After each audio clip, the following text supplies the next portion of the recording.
ठीक है। अब वैदिक काल,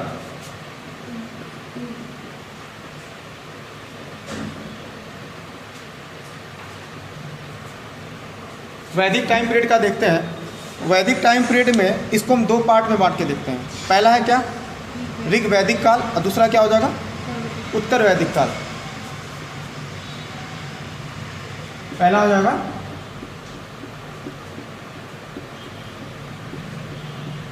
ऋग वैदिक काल और दूसरा हो जाएगा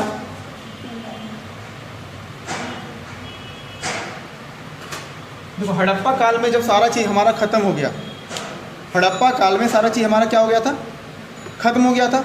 अच्छा, ख़त्म होने के बाद फिर क्या हुआ, जब सारा चीज़ हमारा ख़त्म हो गया था उसके बाद एक नया टाइम पीरियड स्टार्ट होता है जिसके बारे में हम पढ़ते हैं। कैसे ख़त्म हुआ, क्यों ख़त्म हुआ, इसके बारे में कोई एक कन्फर्मेशन नहीं है। कोई दावा नहीं कर सकता है कि क्या हुआ था एग्जैक्ट में। अभी तक भी उस पर रिसर्च चल ही रहा है। उस टॉपिक को हम फिलहाल क्या करते हैं, जहाँ तक जितना सोचना था हमने उतना पढ़ा, और आने वाले समय में उस पर क्या होगा, रिसर्च चलते रहेगा। आज रिसर्च होते रहेगा, उस पर नई नई चीज़ें क्या होगा। जैसे अभी राखी गढ़ी के बारे में देखे थे ना, कि राखी गढ़ी के बारे में हम क्या देखें कि उसको हड़प्पा सभ्यता का सबसे बड़ा पुरस्थल बोला जा रहा है आजकल। अब पहले कौन सा था, मोहनजोदड़ो था, तो मोहनजोदड़ो को रिप्लेस करके कौन आ गया, राखी गढ़ी। तो अब राखी गढ़ी के बारे में पढ़ेंगे, अभी रिसर्च चल ही रहा है। ठीक है, इस चैप्टर में हम लोग जो वैदिक काल जो पढ़ेंगे, वैदिक काल में जो दो पार्ट में बांट के पढ़ते हैं, एक है ऋग वैदिक काल और दूसरा क्या आता है, उत्तर वैदिक काल। तो ऋग वैदिक काल का जो टाइम पीरियड कब से कब तक है, 1500 BC से लेकर के 1000 BC, यानी BC का मतलब क्या हो गया, बिफोर क्राइस्ट। ईस्वी से कितना पहले की बात कह रहा है, 1500 ईस्वी पहले, और ये 1000 ईस्वी तक, यानी कि ये लगभग 500 साल के टाइम पीरियड को पढ़ना है। उसके बाद हमारा क्या है, 1000 BC से लेकर के 600 BC, इसके टाइम पीरियड को हमको पढ़ना है। तो सबसे पहले इसका इंट्रोडक्शन देखते हैं। इंट्रोडक्शन हमारे नोट्स में क्या दे रखा है, तो सबसे पहले ये समझते हैं कि वेद क्या होता है। वेद का मतलब क्या होता है, ज्ञान। वेद का मतलब क्या होता है, ज्ञान। यानी कि वेद किसी व्यक्ति विशेष द्वारा रचित कोई धार्मिक कृति नहीं है।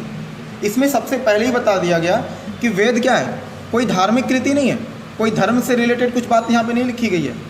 धार्मिक कृति का मतलब क्या, हम कर्मकांड वगैरह की जो बात करते हैं, तो वेदों को उन सारी चीज़ों से अलग रखा गया है। ध्यान रखिएगा, आगे जब हम पढ़ाएंगे आपको, तो वेद के साथ हम पुराण भी पढ़ाएंगे।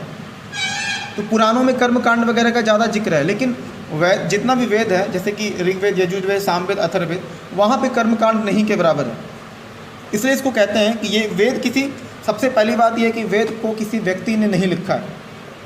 माना जाता है कि वेद का जो है ईश्वर के द्वारा जो है ये प्राप्त किया गया। ईश्वर के द्वारा जो प्रार्थना वगैरह है, ईश्वर के लिए जो प्रार्थना यूज़ किया जाता था, उसी प्रार्थना को क्या किया, इसमें लिखा गया था। तो ऋषिगण क्या दावा करते हैं कि वेद के जितने भी सूक्ति हैं, जितने भी श्लोक हैं, जो छंद हैं, वो कहाँ से आया, स्वयं देवताओं के द्वारा बताई गई थी। ठीक है, तो वेद किसी व्यक्ति विशेष द्वारा रचित कोई धार्मिक कृति नहीं है, और ना ही वे किसी खास समय पर रची गई थी। किसी खास समय पर रची गई बहुत सी पुस्तकों का संग्रह है, अपितु वैदिक साहित्य कई शताब्दियों के दौरान विकसित हुआ है और पीढ़ी दर पीढ़ी मौखिक रूप से सौंपा जा रहा है। इसका मतलब ये है कि जितने भी सारे वैदिक साहित्य लिखे गए हैं, तो वैदिक साहित्य एक बार में नहीं लिखे गए, धीरे धीरे करके टाइम पीरियड आते चला गया, आगे बढ़ते चला गया, और कई सारे लोगों ने लिखा है। यानी कि ये जो वेद का जो परंपरा है कैसे चला, सबसे पहले लोग मौखिक रूप से बोलते थे, मौखिक रूप से, यानी कि स्तुति वगैरह लोग करते थे। सबको याद हो चुका था कि जैसे कि इंद्र के लिए कौन सा मंत्र होता है, अग्नि में जैसे कि गायत्री मंत्र वगैरह। तो लोग पहले उसको जबान के तौर पे, मौखिक तौर पे याद रखते थे, लेकिन धीरे धीरे क्या होते चला गया, किसी एक व्यक्ति ने क्या किया, उसको कोडिंग कर दिया होगा, यही हुआ होगा ना। तो धीरे धीरे मौखिक स्तर पर जो चीज़ चलते गया, लेकिन धीरे धीरे लोग क्या हुआ, एक पीढ़ी से दूसरे पीढ़ी तो वेद का जो ज्ञान गया, उसको बाद में फिर लिखित रूप में किया गया था। ध्यान देना, वेद की रचना लिखित रूप में नहीं हुई है। तो वेद की रचना कैसे हुई, मौखिक रूप से, सुक्ति के रूप में। लोग सुन सुन करके एक पीढ़ी से दूसरे पीढ़ी तक पहुंचा, और बाद में किसी एक व्यक्ति ने क्या किया हो, किसी व्यक्ति ने उसको लिख दिया गया हो, किसी एक क्या, बहुत सारे लोगों ने वेद लिखा, मिलकर लिखा। तो वेद की जो प्रार्थनाएं, जो ऋचाएँ हैं, उस ऋचाओं के अंदर जितनी सारी बातें हैं, ये कहा गया कि ये देवताओं के द्वारा बनाया गया, देवताओं ने इनको बताया था, तो देवताओं के माध्यम से हमें मालूम चला, ऐसा ऋषि का मानना है। वैदिक सभ्यता का परिचय में कहता है, हड़प्पा सभ्यता के बाद का जीवन हमें वेदों के माध्यम से पता चलता है। आखिर हड़प्पा के बाद का टाइम पीरियड कैसा होगा, ये हमें कहाँ से पता चलता है? वेदों से पता चलता है ना, कि आखिर हड़प्पा के बाद लोग कैसे जिए, ये वेद से पता चलता है। कहता है इसलिए इसे वैदिक सभ्यता कहा जाता है, चूँकि आर्यों को इस सभ्यता का संस्थापक माना जाता है। तो वैदिक सभ्यता के संस्थापक कौन हो गया? आर्य। आर्य का मतलब क्या होता है? श्रेष्ठ। आर्य का क्या मतलब होता है? श्रेष्ठ। ये आर्य का अपना मतलब हुआ, आर्य का मतलब हुआ श्रेष्ठ। इसलिए इसे आर्य सभ्यता भी कहते हैं, क्योंकि आर्यों के द्वारा ये सभ्यता का मतलब कि आर्य के माध्यम से ये वैदिक सभ्यता आगे बढ़ा। तो अब देखिए, अब जब ऋग्वेद की बात करेंगे तो ऋग्वेद जो ऋग्वैदिक काल की जो टाइम पीरियड की बात करते हैं, इसी टाइम में क्या आया था? ऋग्वेद की रचना हुई थी। और उसके बाद जो बाकी 3 वेद है, कौन कौन सा? यजुर्वेद, सामवेद, अथर्ववेद। ये कब आया था? उत्तर वैदिक काल। यानी कि सबसे पहला कौन सा वेद आया था? ऋग्वेद। और ऋग्वेद किसके किसके बीच लिखा गया होगा? 1500 से लेकर के 1000 मतलब कि 1000 BC के बीच में इसकी रचना हुई थी। हाँ, सिर्फ ऋग्वेद। और जो बाकी 3 वेद हैं वो बाद में आया था। ठीक है। तो ऋग्वेद के बारे में क्या बोलता है कि हिंद यूरोपीय भाषा का सबसे प्राचीनतम और पवित्र ग्रंथ है। इसके बारे में क्या बोला था ऋग्वेद के बारे में? इसको मिटाते हैं, ऊपर लिखते हैं ऋग्वेद के बारे में पहले लिखते हैं।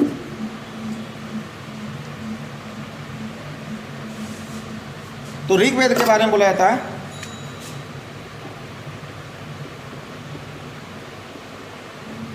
ये सबसे क्या है? प्राचीनतम, सबसे प्राचीनतम और पवित्र ग्रंथ है हिंद यूरोपीय भाषा का। ये किस भाषा में लिखी गई है? हिंद यूरोपीय। ध्यान दीजिएगा, संस्कृत हो, तमिल हो, जितने सारे भी भाषाएं हैं, ये सारे लगभग भाषा इसी परिवार से निकला है। हिंद यूरोपीय भाषा मतलब यहाँ का भाषा और यूरोप की भाषा को मर्ज करके हम कह रहे हैं हिंद यूरोपीय भाषा, क्योंकि दुनिया में बहुत सारे जो लैंग्वेज है इसी से निकला है। चाहे वो इंग्लिश ही क्यों ना हो, वो भी हमारा क्या है? हिंद यूरोपीय भाषा का ही हिस्सा है। रोमन लिपि जो आया था, तो वो जितनी सारी भाषा आप देखो, जैसे ऋग्वेद में जो लिखा गया था वो संस्कृत में लिखा गया था। और वो संस्कृत कैसा संस्कृत है? आज के संस्कृत से बिल्कुल ही अलग है, अभी के जैसा संस्कृत नहीं है। उस संस्कृत को पढ़ने में थोड़ा सा चैलेंज था। बात समझ में आ रहा है? तो दोनों ही भाषा में अंतर था। ऋग्वेद क्या है? हिंद यूरोपीय भाषा का क्या है? सबसे प्राचीनतम और पवित्र ग्रंथ है। तो ये क्या है? सबसे प्राचीनतम है, सबसे पुराना यानी कि हिंद यूरोपीय भाषा का सबसे प्राचीनतम और सबसे पवित्र ग्रंथ है। कौन? ऋग्वेद। इसमें किसकी किसकी बात हुई है? इसमें अग्नि, इंद्र, मित्र, वरुण आदि देवताओं की स्तुतियों का संग्रहित हुआ है। इसमें किसका किसका है? इंद्र, अग्नि और कौन है? इंद्र, अग्नि है, मित्र है, वरुण है, वरुण इत्यादि कई सारे देवताओं का इसमें क्या किया? स्तुति है। स्तुति का मतलब क्या होता है? इनके बारे में मंत्र है। अगर इंद्र के लिए, अगर हम अग्नि की पूजा करेंगे तो अग्नि के लिए अलग मंत्र है, इंद्र की पूजा करेंगे तो इंद्र के लिए अलग मंत्र है। उसी प्रकार से वरुण की पूजा करेंगे तो वरुण के लिए अलग मंत्र है। अच्छा, कहा जाता है कि इनकी रचना अनेक ऋषियों और मंत्र सृष्टाओं ने की थी। इन सारी चीज़ जो इनकी जो ऋचाएँ हैं, जो श्लोक है, वो किसने रचना की? कई सारे ऋषिगण ने मिलकर किया था। उनको पता था कि इंद्र के लिए कौन सी ऋचाओं का इस्तेमाल करेंगे, कौन से श्लोक का इस्तेमाल करेंगे, कौन सा मंत्र का इस्तेमाल करेंगे। ये सारा चीज़ किन्होंने लिखा? ऋषियों ने लिखा। उसके अलावा और क्या इंपॉर्टेंस है?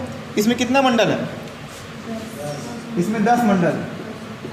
मंडल का मतलब क्या होता है? भाग। जैसे कि बुक पढ़ते हैं तो बुक का क्या होता है?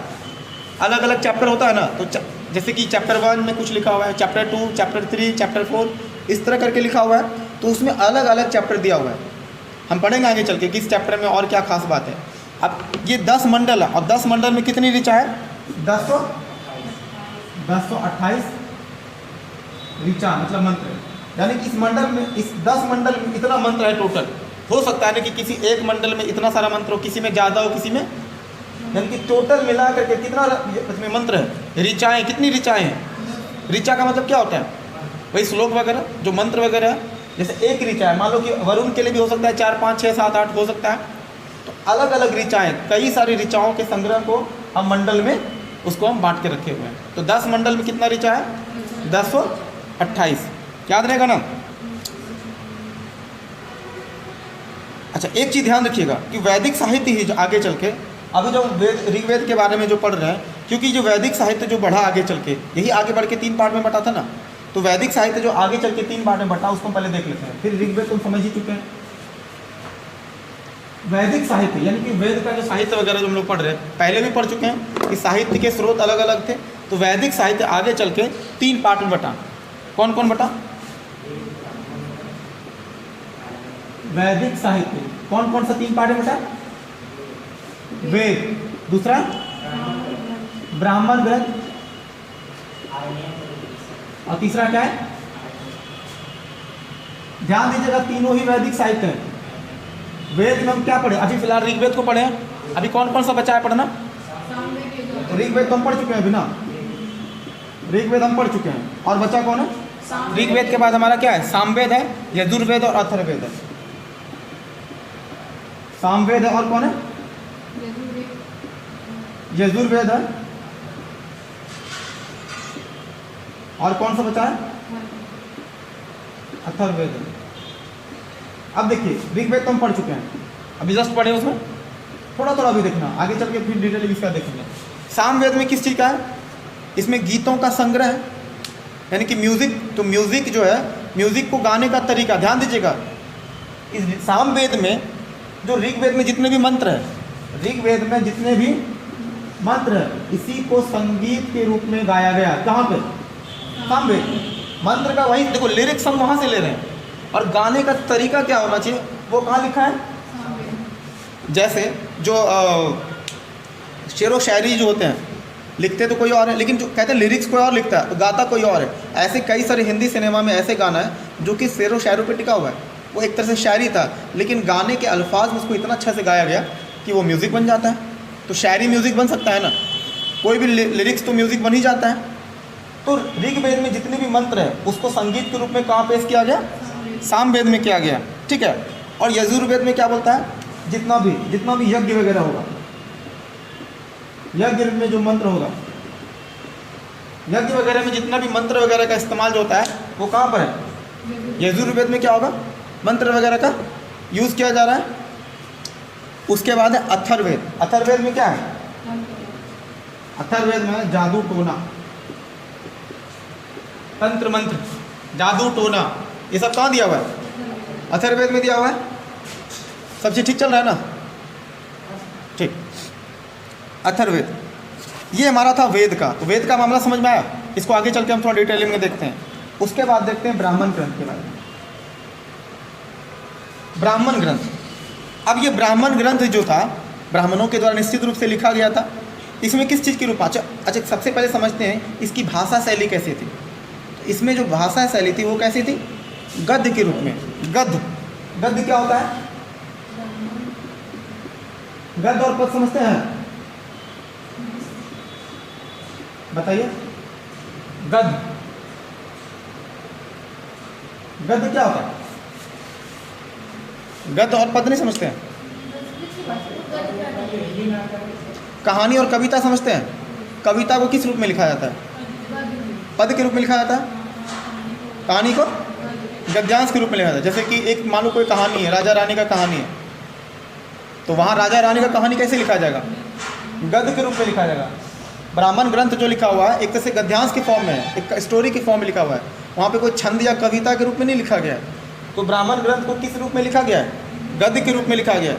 और इनमें कर्मकांड और दर्शन की जानकारी मिलता है। दुनिया भर का कर्मकांड दिया हुआ है। कर्मकांड और दर्शन। दर्शन क्या होता है? जिसको इंग्लिश में फिलॉसफी कहते हैं। इसका मतलब क्या हुआ? दर्शन का मतलब होता है देखने का हमारा नज़रिया क्या है। तो देखने के नज़रिया को क्या बोलते हैं? दर्शन। हर एक चीज़ का, हर एक व्यक्ति का अपना अलग अलग मतलब आइडियोलॉजी जिसको आप कह सकते हो, अलग अलग विचारधारा होता है। तो अलग अलग विचारधारा का जो मामला है वो कहाँ बताया गया? कर्मकांड। अब जैसे यहाँ पे दर्शन की बात यहाँ पर जो किया गया है, जैसे कर्मकांड तो आप समझ रहे हो कि दुनिया भर का यज्ञ वगैरह, हवन कुंड होगा, इवन हो सकता है कि इसमें बलि वगैरह की बात करता हो। कर्मकांड का मतलब ये होता है कि ईश्वर को खुश करने का जो तौर तरीका हम लोग अपनाते हैं, जैसे जल चढ़ाते हैं, प्रसाद चढ़ाते हैं, लोग बलि तक चढ़ाते हैं, हत्या करते हैं जानवरों की, ये सारा ही चीज़ क्या कहलाता है? कर्मकांड ही तो है। अच्छा, दर्शन का मतलब होता है देखने का नज़रिया। अब यहाँ पर दुनिया को, संसार को देखने का नज़रिया अलग है। इनका मानना है कि यही जगत अंतिम है और इस जगत के ऊपर भी एक और जगत है जिसको क्या बोलते हैं, परलोक बोलते हैं, और वहाँ पर सभी लोगों का हिसाब रखा हो जाता है। ईश्वर आपके कर्मों का हिसाब वगैरह, यानी कि कर्म का जो प्रधान जो सिद्धांत होता है, इस जन्म में अच्छा काम करोगे तो अगले जन्म में अच्छा पाओगे। ये सारी बातें कहाँ दी हुई है इसमें? इनका फिलॉसफी समझ में आ रहा है ना? देखो वैसे फिलॉसफी इनका अलग है, लेकिन आमतौर पे दर्शन का मतलब क्या होता है, हर एक चीज़ को देखने का अलग अलग नज़रिया होता है। जैसे आपको फिर से वही एग्जांपल दे रहे हैं कि जब हम कभी मार्केट में चलते हैं तो जो रोड के किनारे में जो मीट शॉप होता है, जहाँ पे कि बकरा वगैरह काटा जाता है, तो कुछ लोग देखते हैं तो उसको लालच आता है, वाह वाह क्या टेस्टी बनेगा, ज़बरदस्त। तो देखते ही मुँह में पानी आ जाता है कि जाते हैं 1 kg हम भी खरीद लेते हैं, और आज चलेगा शाम को पार्टी चलेगा, तो पार्टी दिमाग में चल रहा है। और कुछ व्यक्ति जब वहाँ देखेगा उसका मन घृणित हो जाता है, उसको लगता है बताओ यहाँ पे एनिमल्स को जो है मारा जाता है, काटा जाता है एकदम दर्दनाक तरीके से। आप देख रहे हो ना, एक व्यक्ति है उसी दुकान को देख करके पीड़ा महसूस कर रहा है, तकलीफ़ महसूस कर रहा है, और एक व्यक्ति ऐसा है जिसको देख कर बड़ा मज़ा आता है। हर एक चीज़ का 2 परसेप्शन हो सकता है ना, यही तो दर्शन है। जैसे महिलाओं के बारे में कई सारे लोगों का अपना अपना अलग अलग ओपिनियन है।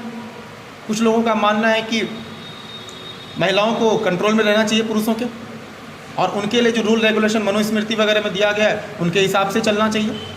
क्या वो चल पाएंगे ऐसे? क्या या सही रहेगा क्या?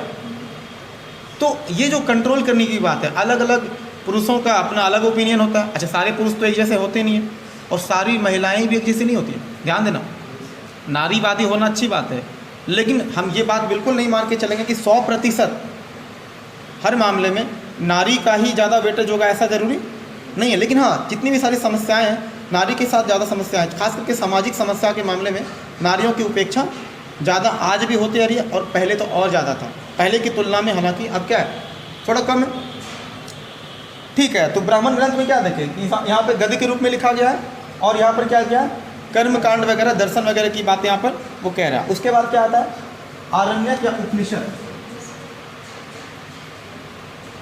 उपनिषद, आरण्यक और उपनिषद। उपनिषद तो बहुत ही शानदार चीज़ है। उपनिषद में तो भैया कर्म कांड का पूरा विरोध किया गया है। ये जो कर्म कांड कह रहे हैं ब्राह्मण ग्रंथ में, उपनिषद कहता है ये सब फालतू की बातें, बकवास है। उपनिषद में बहुत ही अच्छी अच्छी बातें लिखी हुई है। तो वेद जो आप जो वेद पढ़ते हैं, वेद के काफ़ी लास्ट में, उपनिषद तो काफ़ी बाद में आया था ना, जब हिंदू धर्म में बहुत सारी बुराइयां चल रही थी, लोग हिंदू धर्म से परेशान हो चुके थे, सभी लोग चाहते थे कि हिंदू धर्म में कुछ ना कुछ सुधार हो। तो बाद में क्या आ गया, उपनिषद। कुछ शानदार जो ब्राह्मण थे वो क्या किए थे, अच्छे जो ब्राह्मण थे, उन्होंने किसकी रचना की, उपनिषद। और उन्होंने साफ तौर पे कहा, देखो सारे ब्राह्मण एक जैसे नहीं होते हैं। अब देखो यहाँ पे यही ब्राह्मण को क्या, किसकी बात कर रहे हैं, कर्मकांड की, और वही ब्राह्मण वहाँ पर क्या लिखे, उपनिषद। उनको पता था कि ये सारी बकवास बातें हैं। तो कर्म कांडों का विरोध, एक अच्छी विचारधारा, प्रोग्रेसिव आइडियोलॉजी की बात वो कहाँ कह रहा है, उपनिषद में। तो आरण्यक और उपनिषद में, इनमें किसके बारे में चर्चा हुआ है, आत्मा, ईश्वर, जगत। किसकी बात हो रहा है, आत्मा, ईश्वर, जगत। समझ लो, आत्मा, ईश्वर, जगत, और कुछ ऋषि मुनियों के दार्शनिक विचार है, कुछ दार्शनिक विचार भी है।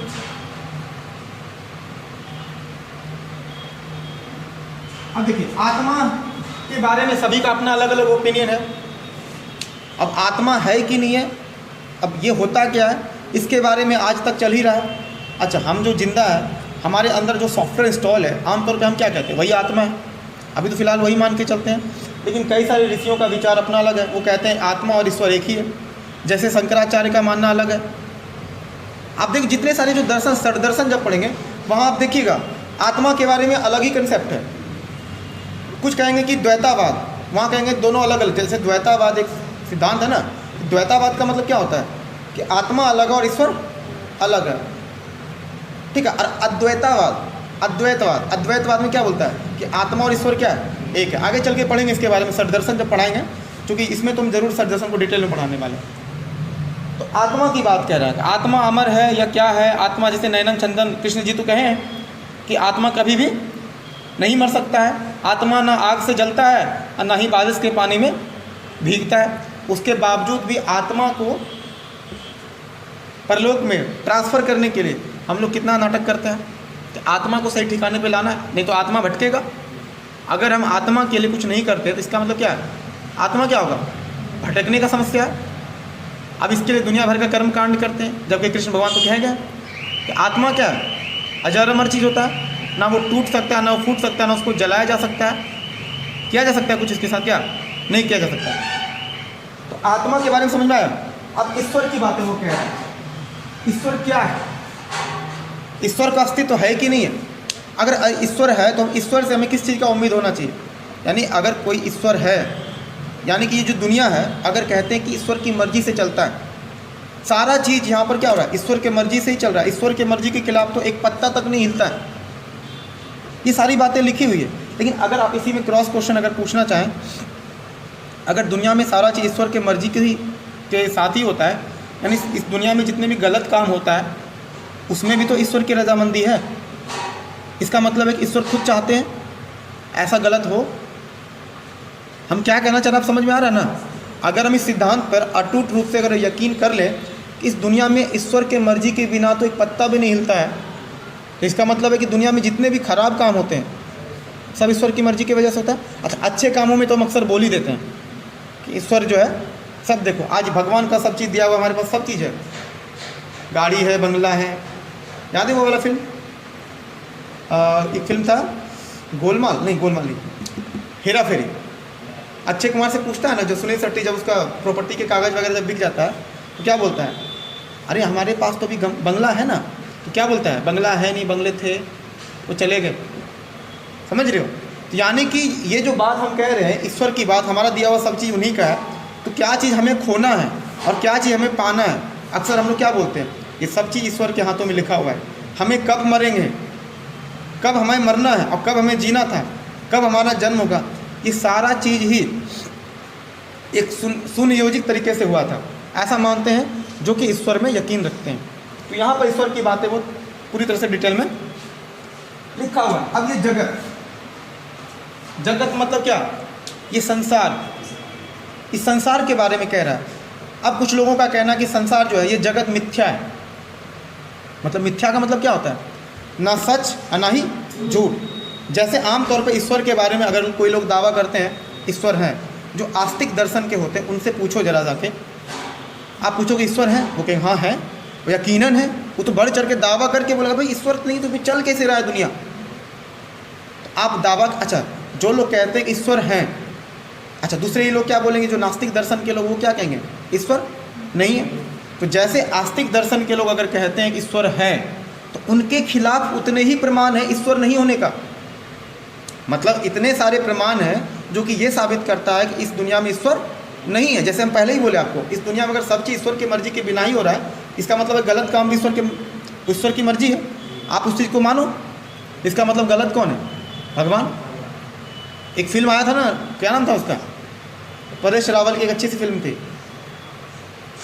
अरे यार नाम ही भूल गया, ओ माई गॉड, आया था ना एक फिल्म जिसमें जो है वो केस लड़ता है भगवान के खिलाफ, उसका ज़मीन का कागजात वगैरह छीना जाता है, तो बोलता है कौन लिया? तो बोलता है भगवान लिया, भगवान पर केस करने के लिए बोला था वो। तो मठ के जो मठाधीश थे उसमें मिथुन चक्रवर्ती रोल किए थे। बड़ा ज़बरदस्त संवाद होता है कोर्ट में, बहुत बढ़िया कॉन्ट्रडिक्शन चलता है वहाँ पे कोर्ट में।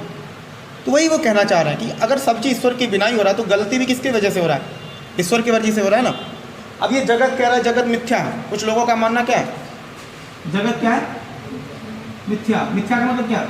ये सब क्या है? ये जो तुम्हें दिख रहा है ये सब मोह माया है, कुछ नहीं है, ये तो क्षणभंगुर है।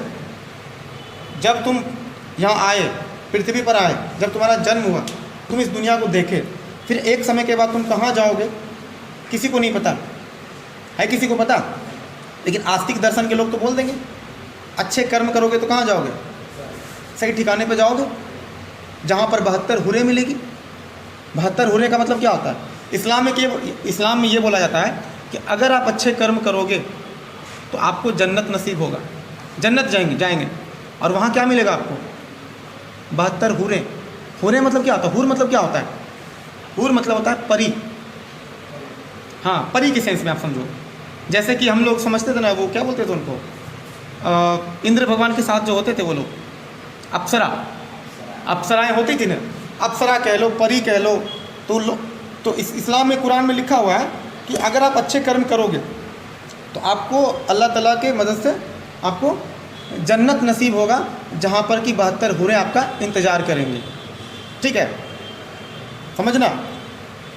अगर आप बुरा काम करते हो तो फिर आपको ऊपर में तेल के पकोड़े में, सॉरी तेल में क्या कहते हैं, पकोड़ा बनाया जाएगा। तो लोग डरते हैं भाई मरने के बाद कहीं मेरा पकोड़ा ना बना दिया जाए। अच्छा, जैसे जो पहला वाला जो लाइन बोले थे कि 72 हूरें मिलेंगी, कुछ महिलाएं नाराज़ हो गई, बोले ठीक है पुरुषों के बारे में तो आपने कहा कि जो है अगर अच्छा काम करेगा तो वहाँ पे 72 हूरें मिलेंगी, लेकिन अगर कोई महिला अच्छा काम करे तो उसके लिए भी तो प्रबंध होगा ऊपर, इसके बारे में तो बताओ। उनके लिए ऊपर में अल्लाह ताला क्या है उनके लिए जो है व्यवस्था करके रखे हुए हैं, तो वहाँ पर चुप है। उनको कहा जाता है अच्छा अब 72 हूरें अगर उनको मिल रहा है, उनके लिए भी तो हूरे का जो मेल वर्जन होता है ना, यानी कि देवता टाइप का लोग, मतलब कि एक क्या बोलते परी का तो परा होना चाहिए, कुछ तो वैसा व्यवस्था उनके लिए भी होना चाहिए ना। इस बात पे खामोश है, कोई कुछ नहीं कह रहा है। समझ रहे हो, ये जो पितृसत्तात्मक जो चीज़ें जो दिख रहा है आपको धार्मिक ग्रंथ में, चाहे वो कुरान में लिखा हो या फिर वो किसी भी धर्म में लिखा हो, चीज़ें आप देखिएगा कि वो ज़्यादा से ज़्यादा किसके तरफ झुका हुआ है, पुरुषों की तरफ झुका हुआ है। क्यों? क्योंकि उस धर्म की रचना ही किसने की, पुरुष ने किया, तो उसके रूल्स रेगुलेशन किसके हिसाब से होगा, निश्चित रूप से पुरुष के हिसाब से होगा। चाहे आप जैन धर्म ले लो, बौद्ध धर्म ले लो, हिंदू धर्म का तो खैर पता ही नहीं है कि एग्जैक्ट में कौन इसको लॉन्च किया था, इस धर्म को कुछ नहीं पता है किसी के बारे में एग्जैक्ट। उसके बाद अब उनका देख लो, सिख का देख लो, ईसाइयों का देख लो, यहूदियों का ले लो, सारे ही धर्म प्रवर्तक केवल पुरुष ही क्यों हैं? सवाल गहरा है ना, कि देख रहे जहाँ भी धर्म पढ़ते हैं सारे धर्म का प्रवर्तक जो है एक पुरुष ही बन जाते हैं। क्या महिलाओं को अकल नहीं होता है? बात ये होता है उनको दबाया जाता है, उनको कभी आगे बढ़ने का उस तरह से मौका पहले भी नहीं मिलता था और आज भी उस लेवल पे नहीं मिल पा रहा है जैसा कि उनको मिलना चाहिए, और उनका मिलना उनका हक है। उनके हक आज भी उनको सही से नहीं मिल पा रहे। समझ में आ रहा है ना? तो देखिए अब ये मामला चल रहा है आगे। अब ये जगत अपने आप में कहते, कुछ लोग कहते हैं ये जगत मिथ्या है कि नहीं, नहीं पता। अब मान लो चारवाक टाइप के लोग, चारवाक समझ लो, वो भी एक आगे चल के पढ़ेंगे दार्शनिक थे, बहुत बड़े दार्शनिक, उनको लोक परलोक से कोई मतलब नहीं था। जैसे भगत सिंह, ईश्वर है नहीं पता, मतलब कि ऊपर देवता लोग है, जन्नत है नहीं पता, उनको इन सारी लफड़ों में पढ़ते ही नहीं थे। वो सीधा कहते थे भैया ये जो दुनिया देख रहे हो ना, यही अंतिम सत्य है, बाकी ऊपर जाओगे तो क्या होगा, अच्छे कर्म करोगे बुरे कर्म करोगे उसका तो नहीं पता है, लेकिन इतना ज़रूर पता है कि ये जो दुनिया आप देख रहे हो वही क्या है, अंतिम सत्य है। तो जो दुनिया आप देख रहे हो क्या है, अंतिम सत्य है, और आपको इसी में यकीन करना चाहिए। एक होता है परलोकवादी, ध्यान दीजिएगा, एक होता है परलोकवादी और एक होता है दूसरा शब्द क्या, इल्लोकवादी। परलोक मतलब क्या, इस दुनिया के परे जो सोचते हैं, जैसे स्वर्ग की बात वो जो कर रहे हैं। कुछ लोगों का कंसेप्ट क्या होता है, इस दुनिया के बियॉन्ड भी एक दुनिया है, इसको हम क्या कहते हैं, स्वर्ग कहते हैं, परलोक कहते हैं। अगर आप इस दुनिया में अच्छा काम करोगे तो आपको अच्छा जगह पे आपको रखा जाएगा, फिर वहाँ पर आपको जो है बहुत ही आलीशान ज़िंदगी जियोगे आप। इसलिए आप इस ज़िंदगी में क्या करो, कष्ट करो। और लोग कष्ट भी करते हैं, 12 साल 13 साल लोग तपस्या करते हैं। ऋषि मुनि ले देख लो ना, आज जितने भी ऋषि मुनि हैं वो क्या कर रहे हैं, कहीं ना कहीं गुफाओं में, कोई पहाड़ों पर जाकर क्या करें, कठोर तप करते हैं, और वो ईश्वर की अनुभूति पाने के लिए वो इसलिए करते हैं ताकि हम ईश्वर से जुड़ सके। वो उनका अपना यकीन है, उनका अपना विश्वास है। इहलोकवादी क्या बोलेंगे, इस दुनिया के बियॉन्ड कौन सा दुनिया होता है हमें पता है भी नहीं और करना भी नहीं है, क्योंकि हमें तो अभी मज़ा आ रहा है, यही दुनिया है, इसी में जीना, इसी में मरना, इसी में प्रयोग भी करना है। फेल हो जाएंगे फिर ठीक है, पास कर गए तो भी ठीक है भाई, लाइफ है, कभी मान लो फेल पास तो होता ही रहता है। मान लो कोई व्यक्ति बिजनेस स्टार्ट किया, शुरुआत में उसको घाटा लग गया तो क्या करेगा, बिजनेस छोड़ देगा? नहीं, स्ट्रगल करेगा। उसको पता है कि हमको स्ट्रगल के अलावा दूसरा कोई ऑप्शन नहीं है। और जो परलोकवादी वो क्या बोलेंगे, क्या करोगे, तेरे नसीब में लिखा था, और तकदीर में जो चीज़ लिखा है उसको कोई आज तक मिटा पाया है मेरे भाई, बोलो। तो बाबा जी जब बोलते हैं ऐसा तो पीछे से क्या आता है, भक्त लोग क्या जय जयकार करते हैं, बिल्कुल ठीक बाबा जी जय जयकार कर रहे हैं। अब आप अगर जपनाम करोगे, ठीक है, तो जपनाम करने लायक ही बचोगे। बेहतर क्या है कि बाबा जी क्या बोले वो तो छोड़ दो, लेकिन अपना खोपड़ी क्या कहता है। चाहे कोई भी व्यक्ति अगर आपको कुछ भी समझाता हो, अपने दिमाग से उसको तौलिए, तर्क कीजिए, उस पर विचार कीजिए तभी उस बात को मानिए, चाहे हम ही कोई बात क्यों नहीं बताएं।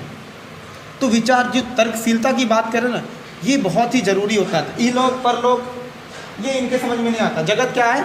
मिथ्या है। ये जो दुनिया, जो जगत देख रहे हो, ये क्या है? मिथ्या है। वो दोनों ही बातों से अलग है। इलोकवादी परलोकवादी वो कहते नहीं पता हमको जगत क्या चीज़ है। दार्शनिक विचार, अच्छा इसमें तो जगत के बारे में कुछ ना कुछ दे रखा है, इस जगत में तुम्हारा जीने का क्या मकसद है, फिर इस ज़िंदगी के बाद कौन सा ज़िंदगी होगा, यही सारी मोटी मोटी बातें लिखी हुई है। उसके बाद क्या? दार्शनिक विचार, वो अलग अलग ओपिनियन, अपना अलग अलग दर्शन विचार, क्या अच्छा है क्या बुरा है, इन सारी चीज़ों के बारे में वैसे भी आगे चल के हम डिटेल में जब षड्दर्शन पढ़ाएंगे वहाँ पे, तो वहाँ पर उपनिषद के बारे में और हम डिटेल में पढ़ेंगे। तो इसके बाद का जो टॉपिक है वो क्या है हमारा? ऋग्वेद से संबंधित जो है कुछ महत्वपूर्ण फैक्ट देख लेते हैं, जो ऋग्वेद से संबंधित एग्जाम में क्वेश्चन पूछा जाता है। इसको मिटाते हैं, समझ में आ रहा है ना?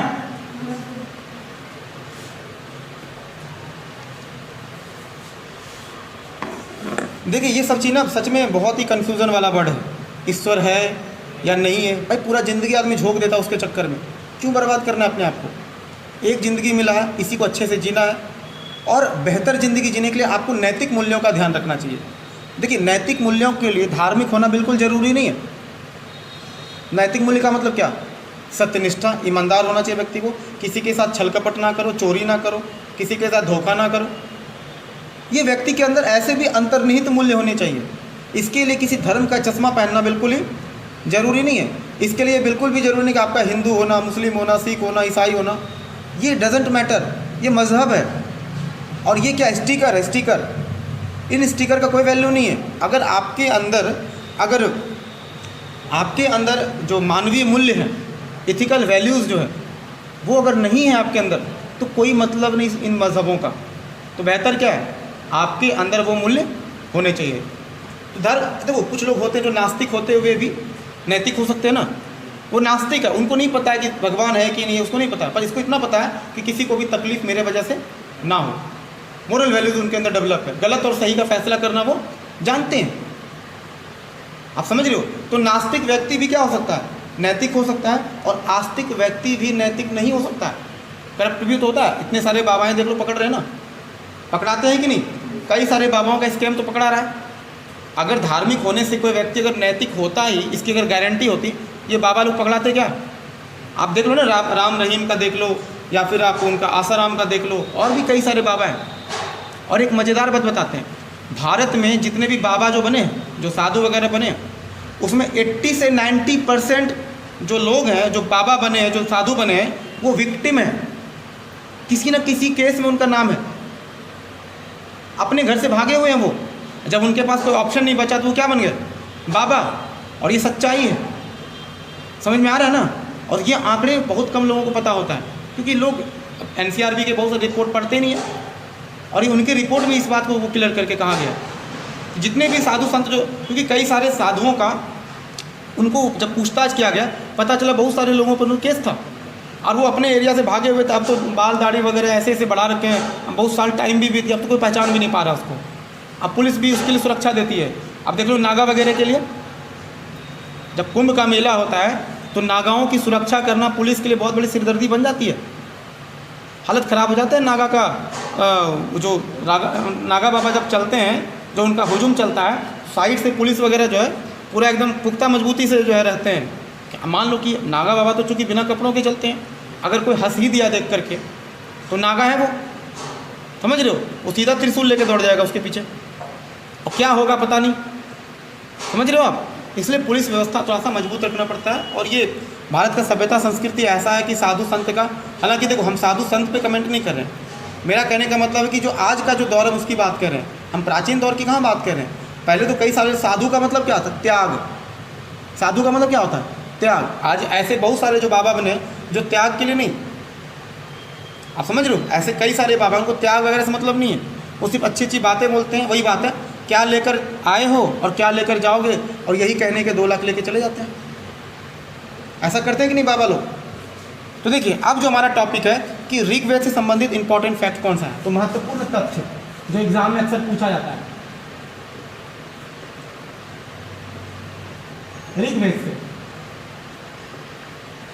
कौन कौन सा है? सबसे पहले है ऋग्वेद में कितने मंडल हैं? 10 मंडल। 10 मंडल को क्या बोलते हैं? भाग। अब इसमें से ध्यान से देखिएगा, कितने मंडल हैं? 10 मंडल है टोटल। 10 मंडल में से 2 नंबर से लेकर के जो 7 मंडल है, 2 नंबर से लेकर के 7 मंडल है, ये सबसे प्राचीनतम है। सबसे पुराना क्या है? जो दूसरा नंबर चैप्टर आप देख रहे हो, ठीक है, इस मंडल को आप भाग भी कह सकते हो, भाग। यानी कि 2 से लेकर के 7 के बीच जो है वो क्या है? सबसे प्राचीनतम, एकदम प्राचीनतम है। शुरुआत वहीं से हुआ होगा। 2 3 4 5 6 7। हो सकता है कि बाद में फिर क्या किया होगा उसको सीरियल वाइज में, हालांकि जो चीज़ काफ़ी लेट में आया होगा उसको क्या कर दिया, 1 नंबर पर डाल दिया गया होगा। तो 2 से लेकर के 7 नंबर जो चैप्टर है, जैसे किताब ही लिखते हैं, ऐसा ज़रूरी है कि जब लेखक लिखेगा तो सबसे पहले पहला चैप्टर ही लिखेगा? नहीं ना। हो सकता है कि वो बीच का पहले चैप्टर लिखना शुरू किया होगा, फिर अगला चैप्टर लिखेगा, फिर अगला चैप्टर, बाद में ध्यान पड़ा हो अच्छा इसके पहले एक और चैप्टर भी जोड़ देंगे तो ज़्यादा अच्छा रहेगा। तो वही हुआ था। तो 2 नंबर से ले करके जो 7 नंबर के बीच का जो चैप्टर है वो सबसे पुराना है। अच्छा, उसके बाद देखो सबसे अंत में क्या आया? प्रथम और दसम, यानी कि पहला और 10वां, ये क्या आया? सबसे लास्ट में, अंतिम में आया। प्राचीनता में इससे सबसे चली तो फर्स्ट में, समझने के लिए सबसे फर्स्ट में क्या है? 2 नंबर से 7 नंबर चैप्टर लिखा गया होगा। उसके बाद 1 नंबर से लेकर के 10 नंबर। अच्छा, बचा कौन इसमें? 8 और 9 बचा ना, ध्यान दीजिएगा, 2 को बचा हुआ, 8 और 9। तो 2 से लेकर के 7 कब आया? पहली बार में। सेकेंड बार, अच्छा लास्ट में क्या आया? 1 और 10 को जोड़ा गया। अब बचा कौन आपका? 8 और 9 बचा ना। 8 और 9 कब आया होगा? सबसे लास्ट में आया होगा ना। हो सकता है इसके बीच में शायद आया होगा, मेरे ख्याल से इसके बीच में आया होगा, है ना। अब बचा कौन? तो फर्स्ट के बाद क्या आया होगा?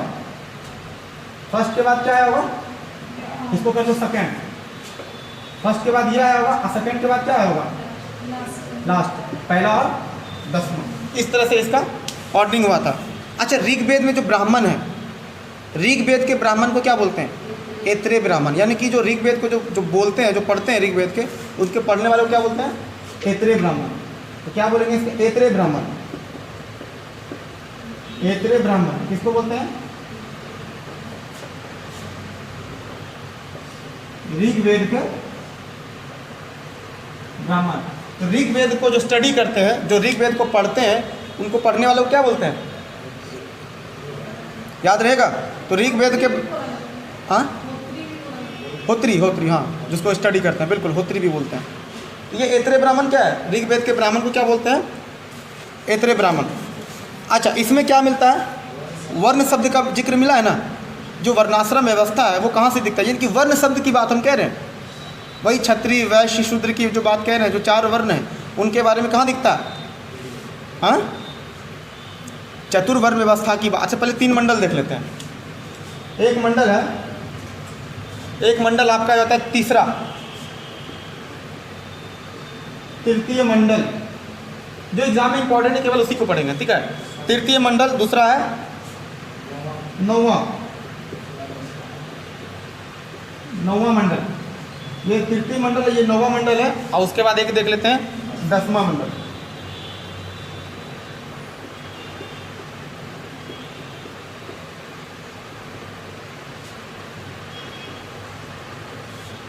अब देखिए इसमें क्या, तीसरा मंडल में किस चीज़ के बारे में कह रहा है?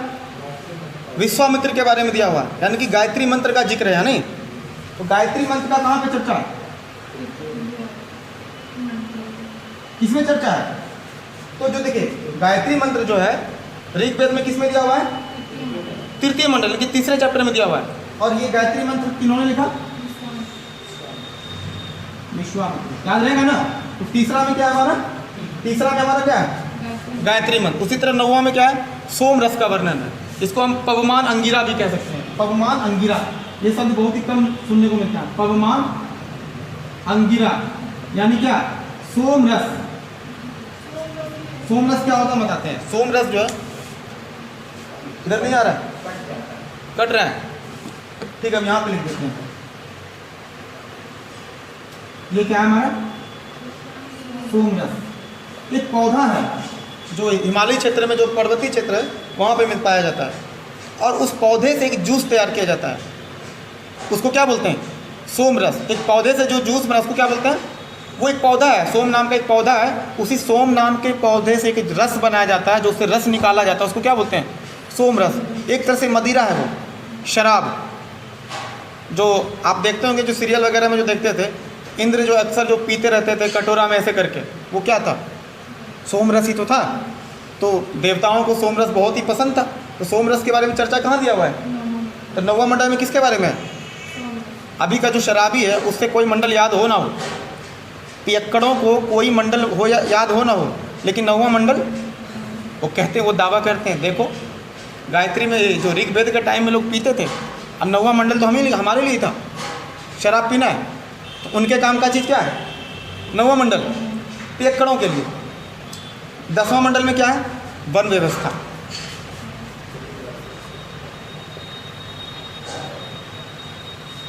वन व्यवस्था। हालांकि देखिए पियक्कड़ कहने का मतलब क्या होता है? ऐसे देखिए, शराब पीना, शराब का कनेक्शन किसी के, आप उसके कैरेक्टर पे मत जज करो। शराब हो सकता है उसके हेल्थ के लिए इंजूरियस है, मतलब आप समझ रहे हो? अगर कोई व्यक्ति शराब पीता है इसका मतलब ये नहीं उसका कैरेक्टर लेस है, समझ रहे हो? पियक्कर का मतलब होता है जो आदतन पीकर इधर उधर ढनकता है और किसी को भी कुछ भी बोल देता है, जो अपना कैरेक्टर खुद ही लूज़ कर लेता है। असल में पियक्कर उनके लिए सही कहा जाता है। अगर किसी व्यक्ति को शराब पसंद, अगर वो पी के सो जाता है, वो उतना गलत नहीं है जितना ज़्यादा क्या गलत है कि पी करके सबको परेशान करना। हालांकि उनका वो हैबिट है, और हालांकि वो बैड हैबिट है, उनके हेल्थ के लिए बिल्कुल भी अच्छा नहीं है। और ये बात सही है कि शराब पीने के बाद व्यक्ति अपने चेतना में नहीं रह पाता, उलझुल बातें करने लगता है। तो हालांकि बेहतर तो ये है कि शराब का सेवन ना करें तो ज़्यादा अच्छा है ना, क्योंकि आपका हेल्थ के साथ साथ आपके परिवार का भी पूरा चिंता जुड़ा हुआ रहता है। लेकिन अगर किसी को शराब के दम पर, अगर किसी के साथ अगर कैरेक्टर सर्टिफिकेट बढ़ता है तो वो भी क्या है? गलत है। शराब पीना ना पीना उसका निजी मामला है, लेकिन ऐसा ना कि जब कानून बन गया हो तब निजी मामला नहीं है। वो कानून अधिकांश लोगों के बेहतरी के लिए बना गया है। अमीर लोगों को वैसे भी शराब पीने से ज़्यादा नुकसान नहीं होता है। नुकसान किन को है? मध्यम वर्ग और गरीब लोगों को। क्योंकि अगर वो शराब में सारा पैसा अगर ख़त्म कर देता है तो वो अपने बच्चों की परवरिश पे ध्यान दे पाएगा? उसके किताब के लिए, अपनी वाइफ के परवरिश के लिए वो कर पाएगा? नहीं कर पाएगा। इसलिए शराब को थोड़ा सामाजिक रूप से देखा जाता है, उसको डल के भाव से देखा जाता है।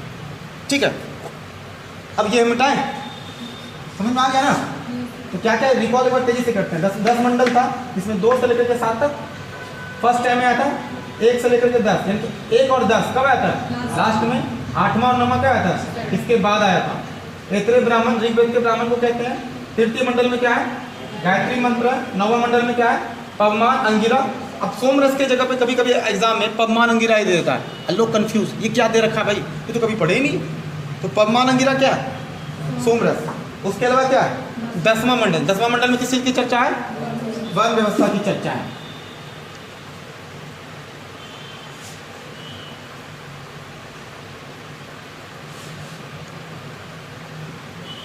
अब देखिए, उसके बाद है वर्ण व्यवस्था से संबंधित पुरुष सूक्त की जानकारी भी कहाँ से मिलता है? इसी ऋग्वेद से रिलेटेड पढ़ रहे हैं। तो वर्ण व्यवस्था से संबंधित जो पुरुष सूक्त की बात होता है वो भी कहाँ से मिलता है? इसी से मिलता है ना। तो वर्ण व्यवस्था से संबंधित पुरुष सूक्त की जानकारी भी हमको ऋग्वेद से मिलता है। उसके अलावा ऋग्वेद का स्टडी करने वाले को होत्री बोलते हैं। होत्री एग्जाम में आता है, अध्ययन करने वाले को बोलते हैं क्या? अध्ययन, स्टडी करने वाला, अध्ययन करने वाला। क्या अध्ययन करने वाला? ऋग्वेद। तो ऋग्वेद के खत्म हो गया, ठीक है। तो ऋग्वेद को होत्री किसको कहते हैं? अध्ययन करने वाले को बोलते हैं, है ना। अच्छा, उसके बाद ऋग्वेद से और क्या क्या लिया गया? अस्तोमा सदगमया। क्या लिया गया? अस्तोमा सदगमया। ये जो शब्द है वो भी कहाँ से लिया गया है? ऋग्वेद से लिया गया। उसके बाद ऋग्वेद में सरस्वती को सबसे पवित्र नदी माना गया। तो किस नदी को सबसे पवित्र माना गया? सरस्वती। इसको ध्यान दीजिएगा, सबसे ज़्यादा चर्चा किसका है? सरस्वती नदी का है। हालांकि सिंधु नदी का भी ठीक ठाक चर्चा है। तो सरस्वती नदी का को क्या बोलते हैं? सबसे पवित्र नदी बोलते हैं। और ऋग्वेद में पिता शब्द का उल्लेख सबसे ज़्यादा हुआ है। पिता शब्द का उल्लेख, तो ऋग्वेद में सबसे ज़्यादा बार चर्चा किस शब्द का हुआ है? पिता। पिता कितना बार चर्चा हुआ है? 335 बार पिता शब्द का चर्चा हुआ है। और ऋग्वेद की मूल लिपि क्या थी? जो ऋग्वेद लिखा गया था उसके मूल लिपि क्या थी? ब्राह्मी। क्या था? ब्राह्मी। ब्राह्मी लिपि। क्या 335 बार लिखा गया। अगर जैसे कि पूरा किताब जब पढ़ा ना तो पिता शब्द ढूंढना कितनी बार लिखा गया, काउंट कर रहा है पिता कहाँ कहाँ लिखा हुआ है, और वही 335 बार लिखा गया है क्या? पिता। समझ में आया? ठीक है। अब ये हमारा ऋग्वेदी कुछ पुरानी नदियाँ हैं और प्राचीन नाम और नया नाम, ये एग्जाम में पूछा जाता है भाई कई बार। तो जैसे देखिए इसको एक साथ रटना है, उसको क्या करना है? एक साथ रटना। जैसे कि देखिए अब इधर देखिए ऋग्वैदिक नदियाँ के बारे में, यहाँ तक कवर हो रहा है ना कैमरे में? यहाँ तक, यहीं तक लिखेंगे चलो। और यहाँ पे इधर देखिए कहाँ तक? यहाँ तक, यहाँ तक हो रहा है ना? ठीक है, ऐसा करेंगे तब यहाँ से लेकर यहाँ तक के बीच में लिखेंगे।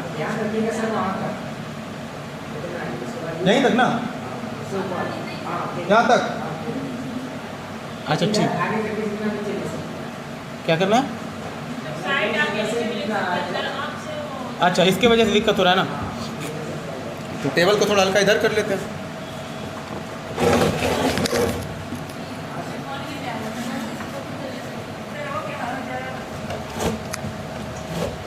ठीक है। अब जैसे नदी, तो ऋग्वैदिक नदी और उसके जैसे ऋग्वैदिक ढक रहा है, यहाँ से देखो सीधा नदी देखते हैं। कौन कौन सा नदी है? इसका प्राचीन नाम हम इधर लिख रहे हैं, प्राचीन नाम, और इधर क्या हो जाएगा? नया नाम या आधुनिक नाम। तो जैसे प्राचीन नाम में देखते हैं, पुराना नाम जैसे वितस्ता। वितस्ता, तो वितस्ता किसको बोलते थे? झेलम। जो वर्तमान में जो झेलम है उसको पहले क्या बोलते थे? वितस्ता। ऐसा करते हैं, इसको उल्टा लिखते हैं, इधर नया नाम कर देते हैं ताकि आपको ज़्यादा आसान रहेगा। इधर कर देते हैं नया नाम, इधर कर देते हैं पुराना नाम। तो सबसे पहले लिखते हैं झेलम। झेलम नदी है ना, तो झेलम को क्या बोलते हैं? वितास्ता। एक साथ बोलना है, झेलम वितास्ता, झेलम वितास्ता। ऐसे अगर 4-5 बार 10 बार अगर बोल देंगे ना वो याद हो जाएगा। क्योंकि जैसे ही, चूँकि ये जो क्वेश्चन आते हैं वो मैच कराने के लिए आते हैं, तो जैसे देखेंगे झेलम तो झेलम के साथ क्या हो जाएगा? वितास्ता। अटैच एक ही साथ बोलना है। क्योंकि अगर हम अलग अलग बोलते हैं तो वो क्या फिर होगा? कन्फ्यूज़न हो जाता है। झेलम का क्या था? सोच रहे एक साथ बोलना, झेलम का वितास्ता। तो झेलम वितास्ता एक साथ लिखेंगे, रटेंगे, मिटाएंगे, तो झेलम का क्या हो जाएगा? वितास्ता। उसी तरह व्यास नदी के लिए व्यास का क्या होगा? व्यास का हो जाएगा विपासा। विपासा वसु ना, विपासा। तो वह से व्यास, वह से, ये तो बहुत इजी है। तो व्यास और विपासा। उसके बाद क्या हो जाएगा? परुष्णी। परुष्णी नदी, ये पुराना नाम है। तो रावी नदी को ध्यान रखते हैं। रावी, जो वर्तमान में रावी नदी है उसका पुराना नाम क्या था? परुष्णी। तो रावी परुष्णी, रावी परुष्णी, रावी परुष्णी, रावी परुष्णी। कई बार बोलेंगे रावी परुष्णी, रावी परुष्णी। इसने क्या, इसके बाद क्या होगा? वो ऑटोमेटिक हमको याद हो जाएगा। तो रावी का परुष्णी हम ऑटोमेटिक बोलते रहेंगे। तो रावी का क्या हो जाएगा? परुष्णी। तो रावी परुष्णी हो गया ना। इसके बाद आता है काबुल। काबुल, काबुल का क्या हो? काबुल नदी कहाँ बहती है? अफगानिस्तान में। उसको क्या बोलते हैं? कुभा। कुभा नदी। पहले क्या बोलते थे? कुभा। तो जहाँ बोलेंगे काबुल, काबुल से क्या हो जाएगा? कुभा। काबुल कुभा नदी, काबुल कुभा नदी। याद रहेगा ना? कौ से काबुल, कौ से, जैसे गौ से व्यास, गौ से रावी का क्या हो जाएगा? तो रावी परुष्णी, रावी परुष्णी, रावी परुष्णी। बार बार बोलना है, बार बार 10 बार 5 बार जहाँ बोलेंगे दिमाग में क्या हो जाएगा? एक आध 2 बार लिख लेंगे कॉपी में। क्योंकि नाम है, इसमें थोड़ा मेहनत करना पड़ेगा याद करने में। ठीक है। उसके बाद गंडक। गंडक, गंडक नदी।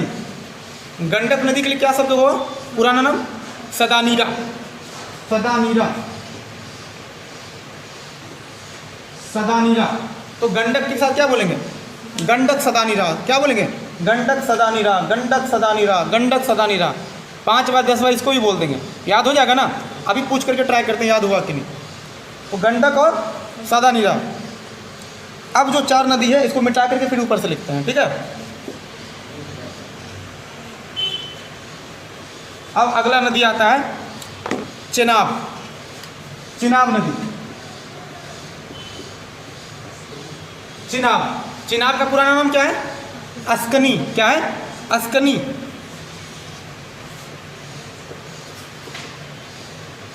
चिनाब का क्या हो जाएगा? अस्कनी। अस्कनी चिनाब, अस्कनी चिनाब, चिनाब अस्कनी, अस्कनी चिनाब। 5 बार 6 बार बोलना है उसको, अस्कनी और चिनाब, ठीक है। उसके बाद कौन सा नदी है? सतलज। सतलज, सतलज, सतलज के लिए क्या हो जाएगा? सतुद्री। नहीं, सतलज के लिए क्या होगा? सतुद्री। अच्छा, ये भी याद करना इजी है ना, 100 से सतलज, 100 से सतुद्री, ये तो याद हो जाएगा। सतलज सतुद्री, सतलज सतुद्री, सतलज सतुद्री। तो सतलज का पुराना नाम क्या है? सतुद्री। उसके बाद सिंधु, सिंधु नाम क्या है? नया नाम क्या है? सिंधु नदी। तो पुराना नाम क्या है? सिंध नदी। ये तो एकदम ही इजी था, इसमें कुछ दिमाग ही नहीं लगा। क्या चीज? अच्छा, सिंध नदी नया नाम है ना, उल्टा लिख दिए। ये भैया लीजिए, सिंध हो गया और ये सिंध हो गया, तो नया नाम क्या है? सिंध नदी। सिंध रिवर लिखाता है ना, जब आप मैप देखो उसमें क्या लिखाता है? सिंध रिवर लिखाता है। तो सिंध नदी नया नाम, पुराना नाम क्या है? सिंधु। उसके बाद लास्ट में कौन है? घग्गर नदी। घग्गर, घग्गर का पुराना नाम क्या है? सरस्वती। याद रहेगा ना, तो घग्गर नदी को क्या बोलेंगे? सरस्वती नदी। अब हम पूछते हैं, रुकिए।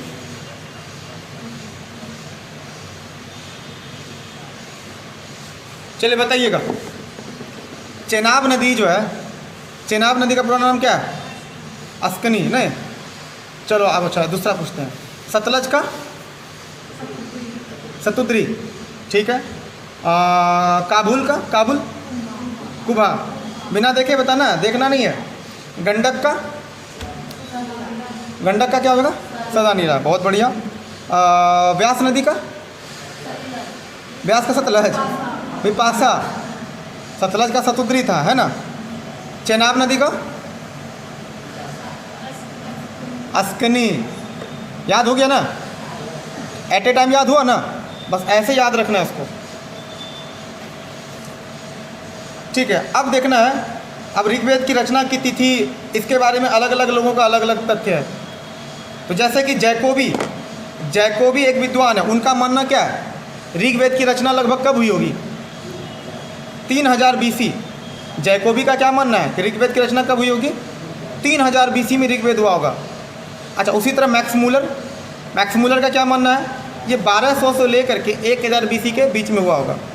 अच्छा, बाल गंगाधर तिलक वो क्या बोलते थे? उनका तो अलग ही ओपिनियन था। उनका मानना था कि जो ऋग्वेद है, ऋग्वेद की रचना 6000 BC में हुआ है। बहुत ज़्यादा डिफरेंस नहीं हो गया, तो 6000 BC को मानते हैं। उसके अलावा तिलक के अलावा विंटरनित्स, तो विंटरनित्स क्या मानते हैं? लगभग 2500 से लेकर के 2000 BC है। और मान्य तिथि क्या है? तो अभी पढ़े, 1500 से लेकर के 1000 BC। यहाँ तक क्लियर हुआ? टाइम है हम लोग के पास, और देख लें लास्ट वाला क्या, ऋग्वैदिक काल की भौगोलिक विशेषता देख लेते हैं, तो उसके बाद आज का टॉपिक हम खत्म कर लेंगे।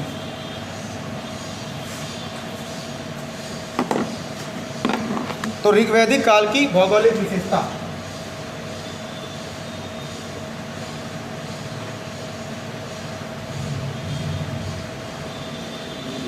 क्या है इसकी भौगोलिक विशेषता? जैसे देखिए, अलग अलग क्षेत्रों का भूगोल अलग अलग होता है कि नहीं? ठीक दिख रहा है? अच्छा, भौगोलिक विशेषता ज़्यादा ऊपर लिख दिए, ये ज़्यादा ऊपर कवर नहीं कर रहा है ना, या कैमरा ज़्यादा आ गया होगा। ठीक है, ये तो दिख रहा है ना भौगोलिक। देखिए, अलग अलग क्षेत्र का भूगोल अलग अलग होता है। जैसे अगर बोलेगा कि बिहार की भौगोलिक विशेषता और लद्दाख की भौगोलिक विशेषता एक होगा कि अलग होगा?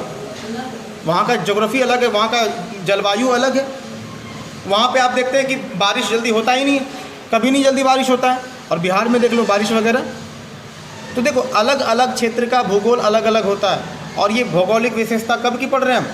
ऋग्वैदिक काल की भौगोलिक विशेषता। इसमें क्या लिखा है? इसमें लिखा हुआ है कि ऋग्वैदिक भूगोल में आज के पश्चिमी उत्तर प्रदेश, पश्चिमी उत्तर प्रदेश का मतलब होता है नोएडा का क्षेत्र, दिल्ली का जो गाजियाबाद का जो क्षेत्र है, जो नोएडा वगैरह का क्षेत्र है, उसको क्या बोलते हैं? पश्चिमी यूपी। क्या बोलते हैं? पूर्वी यूपी तो बिहार से लगा हुआ है ना, तो पश्चिमी यूपी।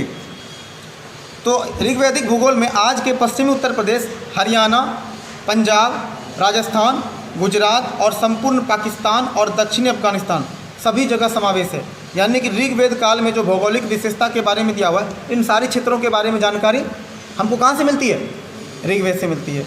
उसके अलावा दूसरा पॉइंट है कि ऋग्वेद में उल्लेखित नदियों का, पहाड़ों का और प्रदेशों के नाम से इसके भौगोलिक क्षेत्र की जानकारी मिलती है। ऋग्वेद में नदी का नाम है ना, पहाड़ का नाम भी दिखता है आपको। अच्छा, हिमालय का चर्चा है कि नहीं उसमें? हिमालय की चर्चा है ऋग्वेद में, ज़रा सा चेक करके आइएगा, ठीक है। तो ऋग्वेद में उल्लेखित नदियों का, पहाड़ों का और प्रदेशों के नाम से इसकी भौगोलिक क्षेत्र की जानकारी मिलती है। इसके अलावा देखिए ऋग्वेद के नदी सूक्त में 21 नदियों का चर्चा है। अच्छा देखिए ऋग्वेद में ना बहुत सारी चीज़ों का चर्चा है, जगह का नाम तो है ही ना, ये जितना भी जगह है सबका नाम उसमें दिया हुआ है। इसके अलावा 21 नदियों का उल्लेख है। इसमें क्या बताया गया कि पूरब में गंगा नदी बहती है और पश्चिम में कौन सा नदी बहती है? कुबा। तो पूरब में आज भी देख लो कि इधर से क्या बह रही है, ऐसे करके गंगा नदी, और काबुल नदी किधर बहती है? उधर से होते हुए आ रही है कुबा से, और बाद में आकर सिंधु नदी में मिल जाती है कुबा नदी। तो कहता है कि जिसमें पूर्व में गंगा और पश्चिम में कुबा, जो काबुल नदी है, वहाँ तक इसका विस्तार दिखता है। यमुना, सरस्वती, सतलज, रावी, झेलम और सिंधु जैसी सभी नदियाँ गंगा और काबुल के बीच में बहती हुई, यानी क्या बोला गया कि जो पुराना नदी है कौन सा? कुबा नदी। और पूरब में कौन सा है? गंगा नदी। तो पूरब पश्चिम में जो हमारा कुबा नदी है और जो पूरब में गंगा नदी है, इसके बीच में कई सारी नदियाँ बहती है। कौन कौन?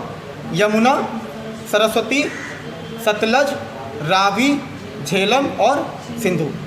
ये जानकारी तो सच्ची ही तो है, गलत थोड़ी दे रखा है। तो ये वाला हमारा टॉपिक फिनिश हो गया। एक और टॉपिक देख लें क्या? हाँ, क्या हो गया? इतना आज का काफ़ी है, अब नहीं पढ़ना है? चलो ठीक है, ओके हम कर लेते हैं। दिक्कत अगर हो हम अपने से कर लेते हैं।